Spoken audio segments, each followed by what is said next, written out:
it was a gun. I'm not voting. If we want to build our nation. The problem with the Somalians. Just want to experience something else than a black man. Move on, move Can't be like a horse with blinkers on. Honestly say, I was about to have sex and then I pulled crap, up. but it's nice.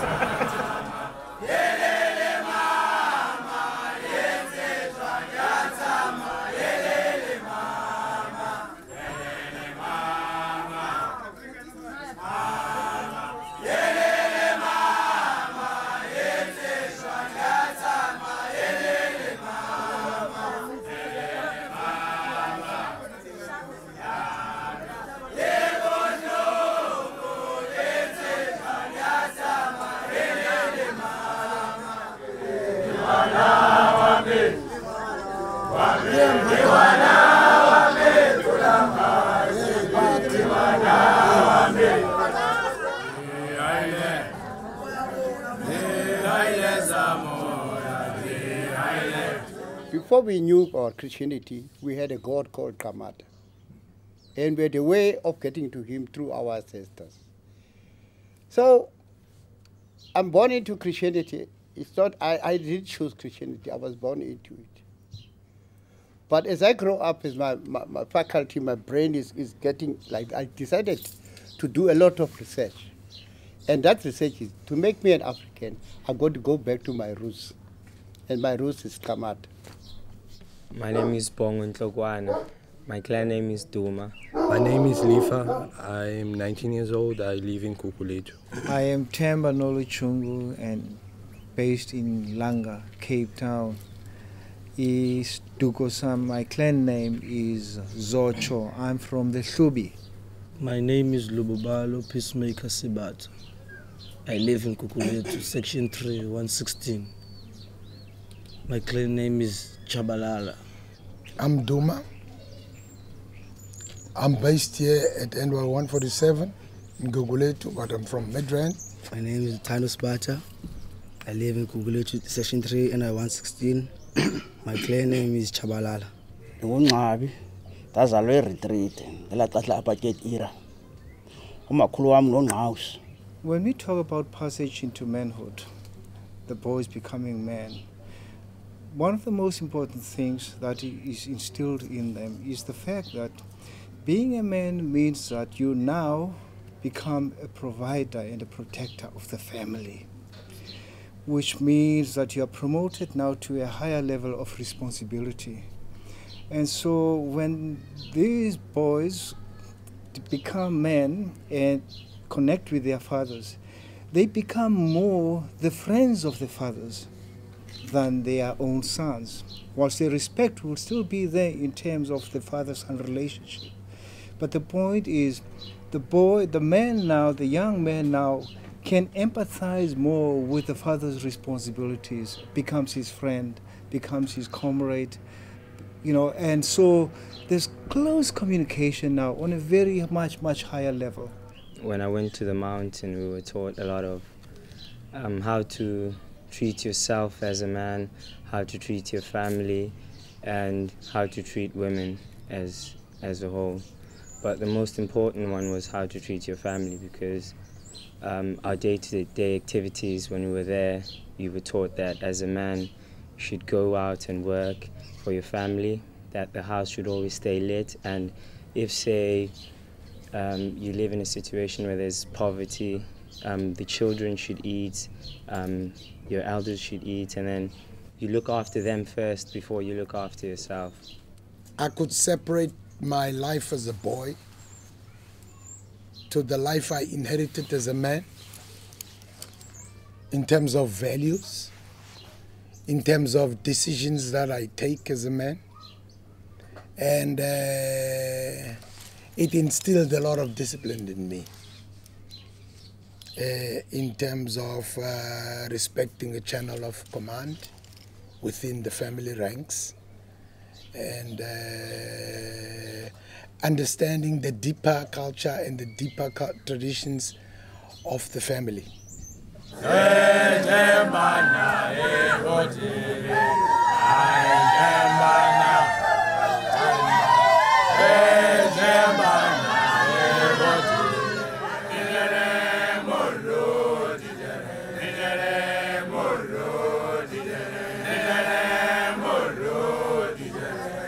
Since when I was a boy, I was walking around. I didn't know what I was doing, what I was looking for. All along I was looking. I think if you've gone through the rituals, it's automatic that you have changed. You also have a higher self-esteem, and you are proud where you are, the level you are in. And of course you implement what you've been told. And as a man, you will keep all those things for the rest of your life. That is why it makes a difference. People like look at me differently now. They see the man in me. They can see that I'm not a boy anymore by my reactions towards him. Wherever I go, you'll see girls looking at me. Oh, look at that one. Hey, booty, hey, booty. And when we walk, and then, because you're a new man, that's why they're always looking at you. So when you go there, we all go there and we talk to the girls. The men who have been there, they will only know we only talk like our language that has been there. But the women and the boys won't know. They only know by my attire, but the men will know when we speak the language that we speak there. It's culturally connected. Older people in the African idiom are always regarded as the seniors from birth till death, because they are the custody of information in the first place. And for them to grow as men, as they are young now, they have to listen more to older people. It's got nothing to do with how wrong am I. What he's looking for is looking for growth. Therefore, he will not run into a battle with an older person for fear of losing information. Because if an old person closes up, you've lost the source of information. It does happen at times that one of the young men goes astray and does the wrong things. And what would happen here is his peers, the one who had gone to the mountain at the same time that he had gone to the mountain, would have a meeting with him and reprimand him and go to the parents and actually say, look, if he again goes astray, please let us know. So there is that kind of camaraderie, that kind of peer pressure that's exerted on the one person who might be going astray. Women are always a stronger support system when we take our sons through the rite of passage.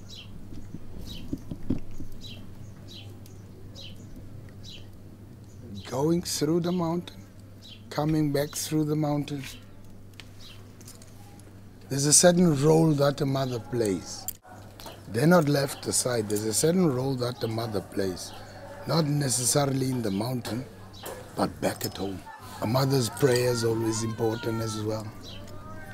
And when they come back, you've bore evidence to that during Umgidi, that there were a lot of mothers sharing tears of joy here, seeing their sons back from the mountain, all strong and healthy. They're left in a certain number, and they are back in the same number. It brings joy into their mothers. As it brings joy into their mothers, it makes these boys more stronger.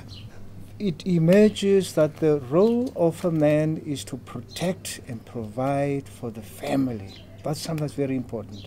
So women have come to accept that and understand that and appreciate it. Now, but that doesn't mean that the men ride roughshod over the women. It does not mean that. I need to be, I think like I must work first and then be able to support my family first. And then I will feel as stronger, as a better.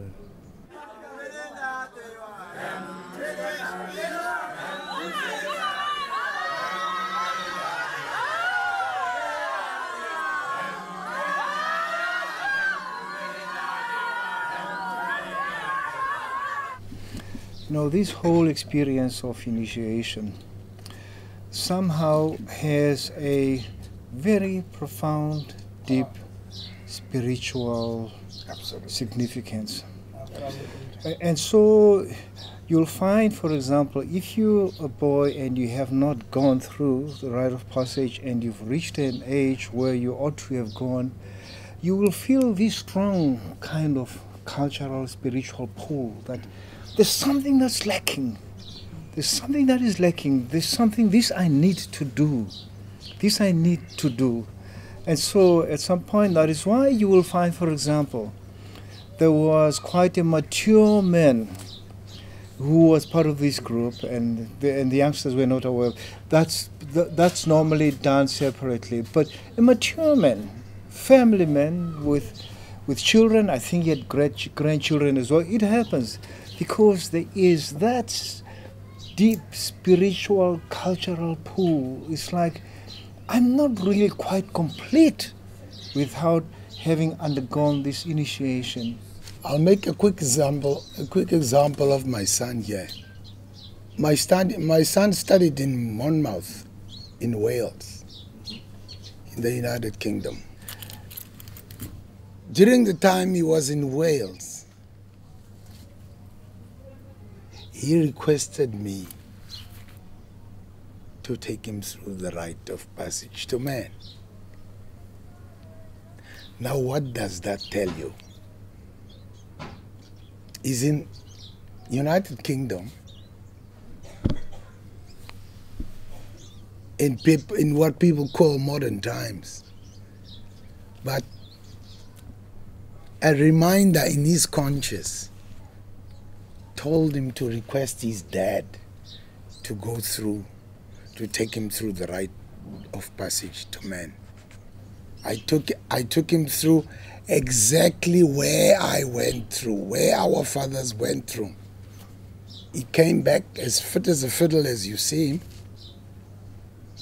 and he's looking forward to taking his own children through the same rite of passage. Without culture, even now as that I'm a man, I still have to go to the mountain all the time.